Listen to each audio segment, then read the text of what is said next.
என்ன சரோ, ஏன் ஒரு மாதிரியா இருக்கேன்? இல்லையே, நான் நல்லாதான் இருக்கேன். இல்ல, மாப்பிள்ளை வீட்டுக்காரங்க வந்து போனதுல இருந்து நீ சரியில்லை. ஏய், எனக்கு எந்த வருத்தமும் இல்லடா, நான் சந்தோஷமா தான் இருக்கேன். டேய், நீ எப்படி அப்பா சொன்ன மாப்பிள்ளை தான் கட்டிப்பேன்னு சொல்றியோ அதே மாதிரி தான் நானும் அப்பா சொன்ன மாப்பிள்ளை தான் கட்டிப்பேன். எனக்கு மாமாவை கட்டிக்கிறதுல சந்தோஷம்தான். ஆனா என்ன, அவர் உன்னை கட்டிக்கணும்னு ஆசைப்படுறாருப்பா. எனக்கு அதை பத்தி கவலை இல்லை தானோ.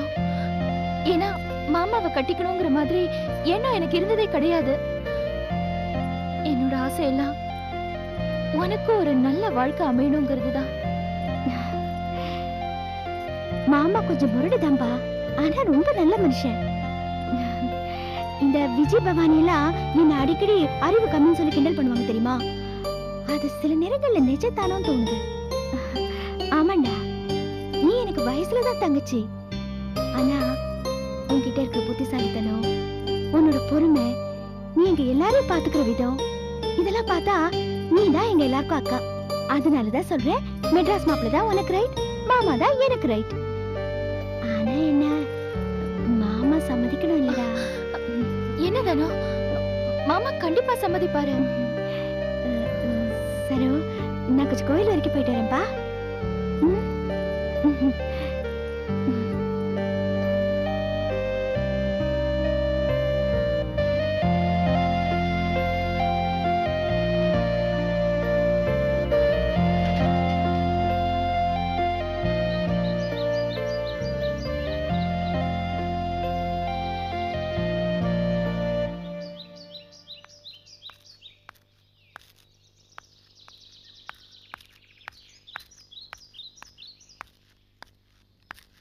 சரோஜா,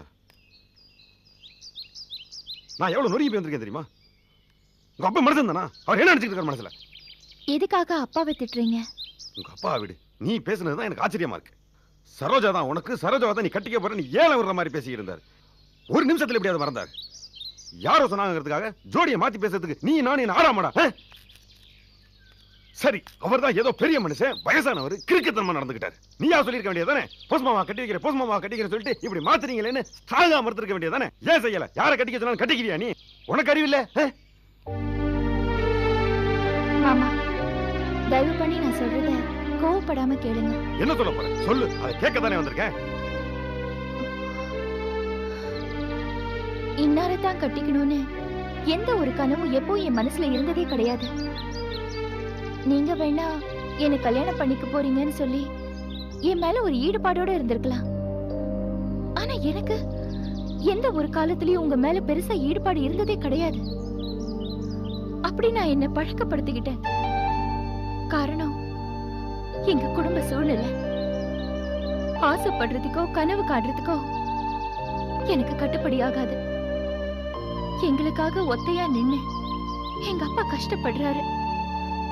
அவரோட சூழ்நிலைக்கு வசதிக்கு ஏத்தபடி யாரை கூட்டிட்டு வந்து காமிச்சாலும் அவரை கல்யாணம் பண்ணிக்கிற மனநிலைக்கு நான் எப்பவோ என்ன பக்குவப்படுத்திக்கிட்டேன்.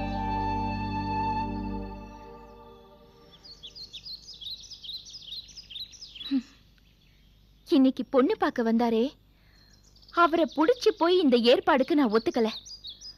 நாளைக்கே இந்த சம்பந்தம் முறிஞ்சு போய் அப்பா இன்னொருத்தரை காமிச்சு, இல்லம்மா நீ இவரை தான் கல்யாணம் பண்ணிக்கணும்னு சொன்னா அதையும் நான் ஒத்துக்குவேன். சபாஸ் சபாஸ், என்ன பொண்ணுப்பா. அப்போ உங்க அப்பா எதை வச்சு தின்னுறியா நீ?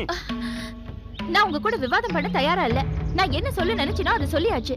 இனிமே என்ன பத்தியோ எங்க அப்பாவை பத்தியோ அனாவசியமா பேசிட்டு தெரியாதீங்க, அது நல்லா இருக்காது. ஏப்பா போஸ், என்ன இப்படி பண்ணிட்ட? அத்தனை பெரிய மனுஷங்க கல்யாணம் பேச வந்து உட்கார்ந்தாங்க, நீ பாட்டு விருட்டு எந்திரிச்சு வந்துட்டியே, நல்லாவா இருக்குது? நீங்க பண்ண மட்டும் நல்லா இருக்கா? சரோவை எவ்வளவு கல்யாணம் பண்ணி தரேன்னு சொல்லிட்டு கதையை மாத்திட்டீங்களே, அதான் வந்துட்டேன். நிலைமையை புரிஞ்சுக்கப்பா, இது அருமையான சம்பந்தம். இது தனத்துக்கு பேசத்தானே அவங்களை இங்க ஊட்டியாந்தேன். இங்க வந்தப்பறம் தலைச்சன் ஜலச்சன் கட்டிக்கிட்டா அவங்க சந்தோஷமா இருக்க மாட்டாங்க. அடுத்த பொண்ணு வேணா கொடுங்கன்னு சொன்னாங்க. இந்த சம்பந்தத்தை விடுற நிலைமையிலே நான் இருக்கிறேன், அதான் ஒத்துக்கிட்டேன். அதை எப்படி ஒத்துப்பீங்க? இதுவரை என்ன சொல்லி இருந்தீங்க? சரோவை கட்டி தரேன்னு சொல்லியிருந்தீங்க. அதையும் நம்பி நானு சரோவை கட்டிக்க போறேன், எங்க அக்கா பொண்ணை கட்டிக்க போறேன், எங்க அக்கா பொண்ணை கட்டிக்க போறேன்னு சொல்லி ஊரெல்லாம் தான் போட்டு அடிச்சிட்டேன். தானே யாரு? தானே யாரு? அவ அக்கா பொண்ணு இல்லையா? அவ நல்லா இருக்கணும், உனக்கு அக்கறை இல்லையா? அதெல்லாம் பேச்சு இல்ல. இதுவரைக்கும் நான் என்ன சொல்லி இருந்தேன்? சரோவை கட்டிக்கிறேன் தானே சொல்லி இருந்தேன். சரோ அப்படி சொன்னாடா? இது பாருப்பா, இது ஆண் வாரிசு இல்லாத குடும்பம். இதுவரை அந்த குறையை நீ தீர்த்துக்கிட்டு இருந்த. அந்த உறவு நீடிக்கணும்னா நான் சொல்றபடி தனத்தை நீ கட்டிக்க, இல்லைன்னா இந்த உறவை மறந்துரு. என்ன பேசாம நிக்கிற? எது வந்தாலும் பழிச்சுன்னு சொல்ல எனக்கு தெரிஞ்சாகணும். என்னமோ பண்ணுங்க.